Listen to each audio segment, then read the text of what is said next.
मैं माननीय मुख्यमंत्री जी से जानना चाहता हूं कि इस एयरपोर्ट के एक्सपेंशन का क्या बहुआयामीय प्रभाव रहेगा। एक तो मैं ये जानना चाहता हूं। दूसरा मैं ये जानना चाहता हूं कि इस पट्टी को बड़ा किया जा रहा है, 3100 मीटर किया जा रहा है, इसका सोशल इम्पैक्ट क्या रहेगा, यानी सोशल इम्पैक्ट असेसमेंट। क्योंकि वहाँ पर कुछ लोग इसका विरोध कर रहे हैं, अधिकारियों ने वहाँ पर असेसमेंट करना शुरू कर दिया है, कितने परिवार वहाँ से विस्थापित होंगे। और मैं दूसरा ये कहना चाहता हूँ, तीसरा प्रश्न, कि जहाँ पर्यटन के लिए ये एयरपोर्ट बहुत महत्वपूर्ण है, वहाँ पर सामरिक दृष्टि से देश की सुरक्षा के लिए भी, क्योंकि इस एयरपोर्ट के चारों तरफ, चाहे वो होल्टा है, चाहे पालपुर है, चाहे योल है, चाहे वो धर्मशाला है, चाहे वो चंबा है, आर्मी है, और नज़दीक जो है वो चाइना है। यानी जहां पर्यटन को इससे जोड़ा जा रहा है, वहां पर देश की सुरक्षा का पहलू भी इससे जुड़ा है। तो मैं एक तो ये जानना चाहता हूं कि इस दिशा में जो एक सोशल इम्पैक्ट है, उसके लिए कहां तक हम पहुंचे हैं, ये माननीय मुख्यमंत्री से मैं जानना चाहता हूं। माननीय मुख्यमंत्री महोदय।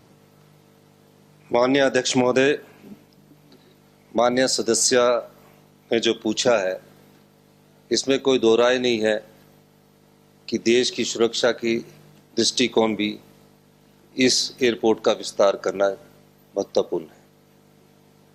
और जो इससे सोशल इम्पैक्ट असेसमेंट के बारे में आपने जो बात की है, उसका हमने कार्य सोशल इम्पैक्ट असेसमेंट जो कंपनी है उसको दे दिया था। उसने अपनी ड्राफ्ट रिपोर्ट भेज दी है। उसकी ड्राफ्ट रिपोर्ट के आधार पर अगले महीने 10-11 अप्रैल को उसकी हियरिंग है। और जो आपने विस्थापितों के बारे में पूछा है, इसमें जो social impact assessment draft report के अनुसार 1446 परिवार जो है परियोजना से विस्थापित होंगे। और निश्चित तौर पर पर्यटन की दृष्टि से भी ये एयरपोर्ट महत्वपूर्ण है, क्योंकि हम जिला कांगड़ा को टूरिज्म कैपिटल की दृष्टि से उसको विकसित करने के लिए कांग्रेस की सरकार की कमिटमेंट है। और हमारे कांगड़ा के सभी विधायक, उसमें आप भी सम्मिलित हैं, आपने कहा कि कांगड़ा एयरपोर्ट का विस्तार होना चाहिए। मेरा ये मानना है कि जहां सुरक्षा की दृष्टि से इसका विस्तार जरूरी है, वहाँ पर्यटन की दृष्टि से भी इसका विस्तार जरूरी है। इसके अलावा जो भी असेसमेंट निकलती है या जब उसकी रिपोर्ट्स आएगी, उसके बाद उस रिपोर्ट्स का अध्ययन high power expert committee Shimla में करेगी और उसके बाद अगले चरण में बढ़ा जाएगा। मैं ये कहना चाहता हूँ। माननीय सदस्य श्री पवन काजल जी। माननीय अध्यक्ष जी, ये जो कांगड़ा गग्गल एयरपोर्ट की बात है, मैं आपके माध्यम से माननीय मुख्यमंत्री जी को बताना भी चाह रहा हूँ और निवेदन भी करना चाह रहा हूँ। ये जो सोशल इम्पैक्ट असेसमेंट की जो रिपोर्ट है, ये मेरे पास है सर, आ गई है। तो मैं इसमें कुछ बिंदुओं पर आपसे बात करना चाह रहा हूँ। हवाई अड्डा विस्तार से नकारात्मक प्रभावों के संबंध में 100% द्वारा कृषि योग्य भूमि कम हो जाएगी। 92.86% मुख्य संपर्क मार्गों का नुकसान, आवास का नुकसान, किसानों को खेतों को आने जाने की कठिनाइयाँ, बेरोजगारी का भय 85.71% तथा सब्जी उत्पादन में कमी, सिंचाई के साधनों में कमी, 78.57% द्वारा प्रदूषण की समस्या में वृद्धि हो जाएगी। गांव ग्राम का प्लान समस्या 64 ये सारी जो बातें हैं इस सोशल इम्पैक्ट में दी गई है। दूसरी सबसे बड़ी बात, मैं पहले भी जब भी विधानसभा में पहले भी मैंने निवेदन किया था, इस एयरपोर्ट की जद में जो आ रहे 1446 के लगभग, ये छोटी संख्या नहीं है। और एस्टेब्लिश्ड बाजार, गग्गल, वर्कशॉप, हार्डवेयर का काम, मैं छोटे मोटे मिला के 700-800 जो दुकानदार हैं। और आप सभी जो सबको ठीक है, पर्यटन की दृष्टि से एयरपोर्ट का बड़ा होना, इंटरनेशनल एयरपोर्ट बनना, पर्यटन की दृष्टि से हिमाचल प्रदेश कांगड़ा में भी प्रगति होगी। पर मेरा जो सवाल है, ये जो 1446 जो उजड़ रहे हैं और सीधे सीधे ये भूमि है, सब्जी भाजी फर्टाइल लैंड है, इन लोगों का आप क्या करेंगे सर? पहली बात। दूसरी बात, मैंने पहले भी सदन को कहा था कि इसको फ्लाइंग स्कूल बना दो, और साथ लगती हमारी बोर्ड क्वालू में वहां पे 3100 मीटर क्या आप 5000 मीटर की हवाई पट्टी बना दो। ये जो गरीब आदमी, आम आदमी है, इनको उजाड़ने के चक्कर में मत पड़ो।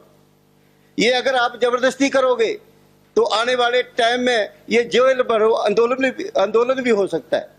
गरीब आदमी है, आम आदमी है, 3-4 कनाल उनकी जमीन है, वो सब्जी भाजी लेके अपना कारोबार, हमारे पास दूसरे काम तो है नहीं है कि बड़ी बड़ी फैक्ट्री, बड़े बड़े हम लाले हैं, यही तो जमीन है। हमारा कहना ये है, तो मेरा कहने का मतलब इसको रिव्यू करो, आप रिव्यू करें। और 1500 लोग परिवार बहुत होते हैं, ये माननीय मुख्यमंत्री से मैं जानना चाह रहा हूँ। सप्लीमेंट्री।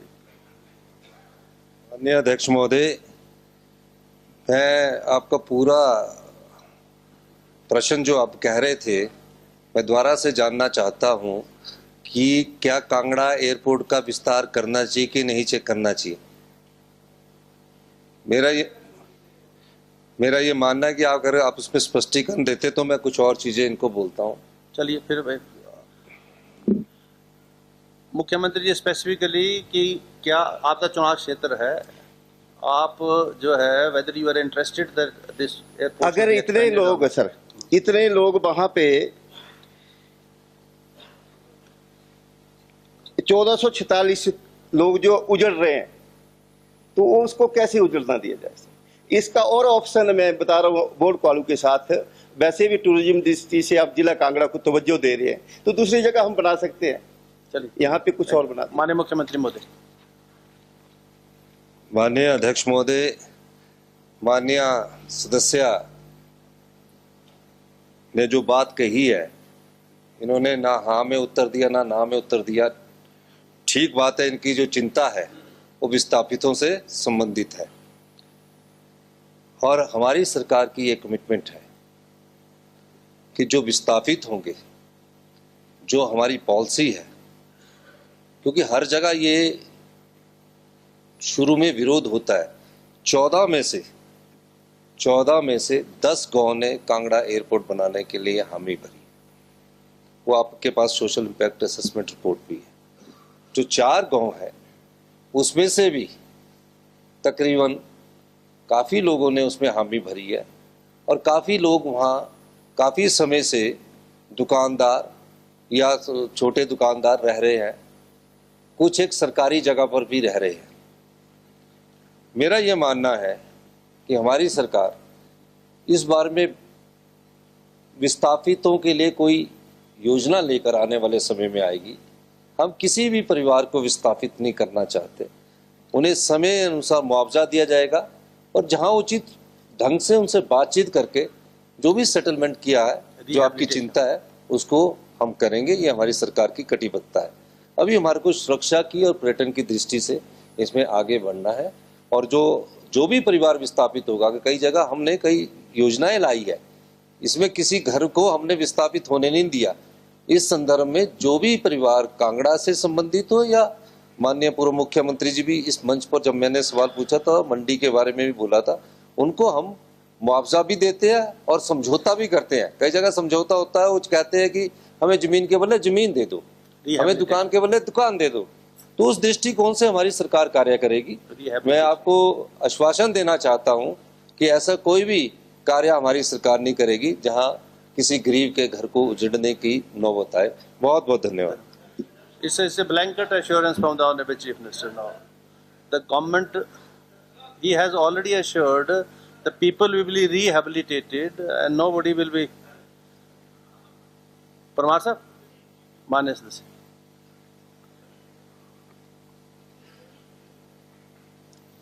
माननीय मुख्यमंत्री जी ने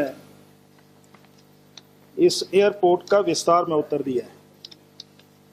मैं मुख्यमंत्री जी से सिर्फ ये गुजारिश करना चाहता हूँ, इस एयरपोर्ट के लिए हमारी जो निवर्तमान सरकार थी 17 से 22 तक रही, उन्होंने भी इसको लेकर के धरातल पर काम किया है। चाहे वो ग्रीनफील्ड एयरपोर्ट मंडी की बात हो। चलिए जी कंक्लूड सर, बड़ा महत्वपूर्ण है। अभी चंबा वाले भी इसी एयरपोर्ट का प्रयोग करते हैं, चाहे वो कांगड़ा नजदीक है और आप तो बहुत बार जाते हैं। तो उसके लिए हमारी सरकार ने 15वें वित्त आयोग में पैरवी की थी और सैद्धांतिक रूप से उस बात को माना गया है। 1000 करोड़ मंडी और 400 करोड़ रुपया इस कांगड़ा एयरपोर्ट के लिए दिया गया। सत्ता परिवर्तन हुई तो आप व्यवस्था परिवर्तन कर रहे हैं। मैं आपसे निवेदन करना चाहता हूं, अब इन बातों को किसी और पर ना फेंक करके स्वयं इसके लिए, आप दिल्ली जा रहे हैं, काफी बार जाते हैं, तो इस बात को वहां पर उठाएं और जो हिमाचल प्रदेश के लिए ये पैसा दिया गया है ताकि ये सारा काम स्पीड अप हो, नहीं तो ये काम वर्षों वर्षों लग जाएंगे और फिर वो व्यवस्था परिवर्तन नहीं, वो एक नारा रह जाएगा। ये मैं माननीय मुख्यमंत्री से जानना चाहता हूं। Honourable chief minister.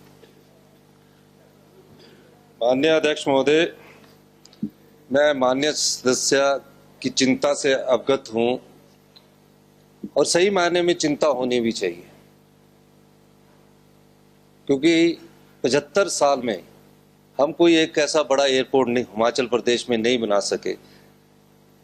प्रदेश हमारा टूरिस्ट प्रदेश है और आपकी जो चिंता है कि 15th फाइनेंस कमीशन ने जो 1000 करोड़ अनुमोदित किया था, रिकमेंडेशन किया था मंडी एयरपोर्ट के लिए, और ये भी ठीक है कि 400 करोड़ उसके विस्तारीकरण के लिए आपकी सरकार ने 15th फाइनेंस कमीशन के लिए रिकमेंडेशन करवाई थी। ये बिल्कुल सही है। मैंने अपने बजट भाषण में भी आपसे कहा, हम सबको मिलकर, आपका भी सहयोग चाहिए और हमारा भी सहयोग चाहिए। हम दोनों मिलकर, हम सत्ता में है कोई बात नहीं, आपने भी प्रयास किए, पर जो प्रयास थे वो धरातल पर नहीं आ पाए क्योंकि पैसे की कमी थी, कमिटमेंट की कमी थी। इसलिए हम लोगों को आपका सहयोग से भी, केंद्र में आपकी सरकार है और प्रदेश सरकार सत्ता पक्ष चाहता कि विपक्ष भी जाकर इसके जो पैसे हैं वो हमें मिले लैंड एक्वायर करने के लिए और हम इसमें आगे बढ़े। लेकिन जो हमारी ऑफिशियल कार्रवाई है वो हम बिल्कुल स्पीड में कर रहे हैं। ये आपके समय नहीं हुई है। सोशल इम्पैक्ट असेसमेंट का आपने ऑर्डर नहीं किया, आप उसकी रिपोर्ट आ रही है, उसके बाद धन की जरूरत आएगी, तो धन के समय हम आपका सहयोग चाहेंगे। चलिए प्लीज नहीं, आपके समय मैंने कहा नहीं, नो डिबेट प्लीज। मैंने परमार साहब आपके समय कहा कि आपने सोचा था, आपने अनुमोदन करवाया, मैंने आपकी बात को काटा नहीं है। मैंने कहा कि जो कार्रवाई करनी थी सोशल इम्पैक्ट असेसमेंट की वो हमारी कमिटमेंट थी और हमने उसको धरातल पर उतारा। अब उसके बाद एक बार हम एक प्रथम चरण में बढ़े हैं। अभी कई चरण आने इस एयरपोर्ट के, एक ही चरण नहीं 3-4 चरण आने, अभी तो प्रथम चरण का कार्य शुरू हुआ है। तो इस दृष्टिकोण से हमने माननीय पूर्व मुख्यमंत्री के जो ड्रीम प्रोजेक्ट है बल का, उसकी सोशल इम्पैक्ट असेसमेंट भी हमने जो अपनी तरफ से थी वो हमने ही की है। हम चाहेंगे पैसे में आप सहयोग करिए और हमारी सरकार ने, माननीय अध्यक्ष महोदय, इस पर 2000 करोड़ लैंड एक्विजिशन पर खर्च होना है इसका, कांगड़ा एयरपोर्ट के विस्तारीकरण का।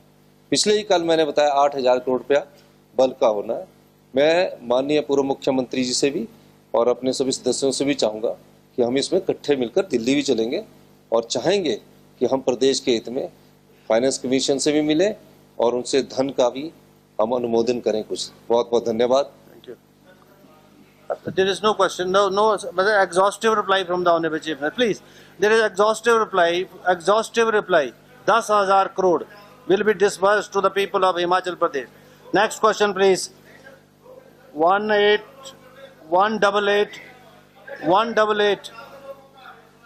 No, either you bring a discussion on this then under the Rule 61, half an hour discussion. There is no point. He has already said and assured the House also.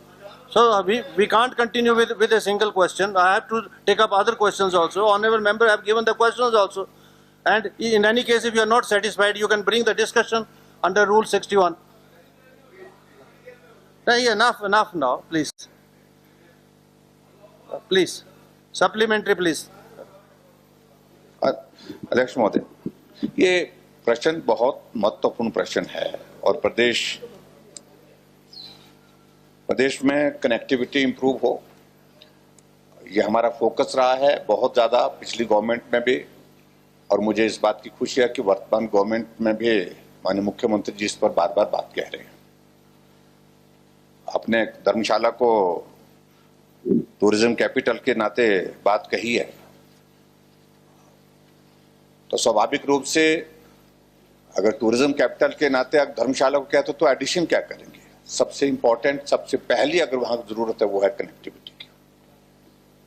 हालांकि Kangra airport पूरे हिमाचल प्रदेश में हमारे पास एक ऐसा airport है जहां पर हमारे पास अभी काफी जो है वो फ्लाइट आ रही है। मेरे ख्याल में 5 फ्लाइट्स दिन की आ रही हैं, 6 आ रही हैं और ठीक तरह से चल रही हैं, वो सफलतापूर्वक चल रही हैं। लेकिन उसके बावजूद वहां बड़ा एयरक्राफ्ट आएगा, उसकी एक रिक्वायरमेंट है, और उसकी रिक्वायरमेंट है कि जो रनवे है उसको बढ़ाना पड़ेगा हमको, क्योंकि एट प्रेजेंट जो है वो 1376 मीटर है, इसको 3100 तक पहुंचाने की बात है उसमें। और जहां माननीय मुख्यमंत्री जी इस बात को लेकर के कह रहे थे कि पीछे कुछ नहीं हुआ, भाई आप अगर लैंड एक्विजिशन और जो सोशल इंपैक्ट असेसमेंट की स्टेज पर पहुंचे तो उसमें आप जब पहुंचे हैं तो निश्चित रूप से कुछ स्टेजेस में पीछे भी काम हुआ है। और अध्यक्ष महोदय, मैं यही जानना चाहता हूं माननीय मुख्यमंत्री जी से कि इसकी जो टेक्नो फिजिबिलिटी रिपोर्ट जो है वो कब बनी थी, और उसके बाद वर्तमान में जो लोग इसमें जिसका जिक्र यहाँ पर पवन काजल जी कर रहे हैं, क्या उसमें पॉसिबिलिटी है कि जो 1466 परिवार जो उसमें प्रभावित हो रहे हैं, जो इस विस्थापित होंगे इस प्रोजेक्ट, इस एयरपोर्ट की वजह से, नंबर बड़ा है, लेकिन मैं ये जरूर कहना चाहता हूं कि क्या उसमें ऐसी पॉसिबिलिटी है कि हम दूसरी डायरेक्शन में, क्योंकि एक तरफ जिस तरफ अभी ये जो आप इसको बढ़ाने की बात कह रहे हैं, बताया जा रहा है कि उस तरफ ज्यादा नंबर आ रहा है जो बिल्डिंग्स का भी, और उसके साथ साथ में वहां पर घनी आबादी है, और घनी आबादी के साथ जो लैंड है लोगों की, उस पर भी क्या दूसरी कोई पॉसिबिलिटी है, उसको एग्जामिन करना चाहिए। जैसे मैं आपको बताऊं अध्यक्ष महोदय, मंडी एयरपोर्ट में एक वक्त जो है लैंड एक्विजिशन का बहुत ज्यादा जा रहा था, लेकिन थोड़ा सा हमने उसको थोड़ा सा उसमें चेंजेस प्रपोज की हमने रनवे के लिए और एयरपोर्ट के इसके लिए, और उसके कारण बहुत नीचे आया, वो बहुत ज्यादा नीचे उसका वो आया। तो इस पॉसिबिलिटी को देखें, क्योंकि जितने भी लोग हैं वहां पर जो विस्थापित हो रहे हैं तो उनके लिए भी एक हमारा सहानुभूति पूर्वक एक विचार रहना ही चाहिए। और इसलिए उनकी मदद के लिए क्या फैक्टर 2 के अंतर्गत उनको कंपनसेशन देंगे, ताकि उनको पैसे भी ज्यादा मिले और ताकि वो रिहेबिलिटेट भी हो सके। और जो मैंने कहा कि क्या उसके एक बार आप पूरा दोबारा इसको एग्जामिन करेंगे कि थोड़ी सी अगर उसमें चेंजेस कुछ हो सकती है, अगर वो टेक्निकली मालूम तो तभी होगा, लेकिन वो पॉसिबल है क्या, तो उस सारी चीज को लेकर के एग्जामिन करेंगे ताकि विस्थापन कम हो सके। माननीय मुख्यमंत्री जी। माननीय अध्यक्ष महोदय, जो टेक्नो फिजिबिलिटी की बात माननीय पूर्व मुख्यमंत्री जी ने कही है, उस पर अभी कार्य चल रहा है।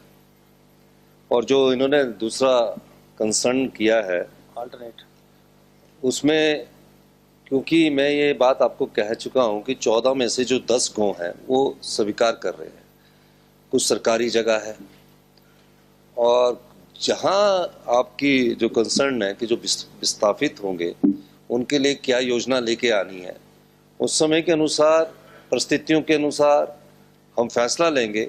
और हमारी सरकार की कमिटमेंट है ये कि कोई भी जो परिवार उजड़ने नहीं दिया जाएगा, उसके लिए योजना लेकर आएंगे और उनको संतुष्ट करेंगे। और उसमें काफ़ी लोग हमारे साथ संपर्क कर रहे हैं, संतुष्ट भी हो रहे हैं कि बनना भी चाहिए। ऐसा नहीं है कि कोई कर रहा, कई लोग हैं, कुछ एक लोग होते हैं जो थोड़ा अंडरस्टैंड करते हैं कि हमको कम मुआवजा मिलेगा, उस दृष्टिकोण से भी हम उनसे बातचीत। हमसे जुड़े रहने के लिए हमारे YouTube चैनल को सब्सक्राइब करें और नई वीडियो की नोटिफिकेशन के लिए बेल आइकॉन को दबाएं। अगर आप ये वीडियो Facebook पर देख रहे हैं तो लाइक जरूर करें और ज्यादा से ज्यादा शेयर करें। इसी तरह के और भी अपडेट्स के लिए फॉलो करें हमारा Instagram पेज himachal.kesari।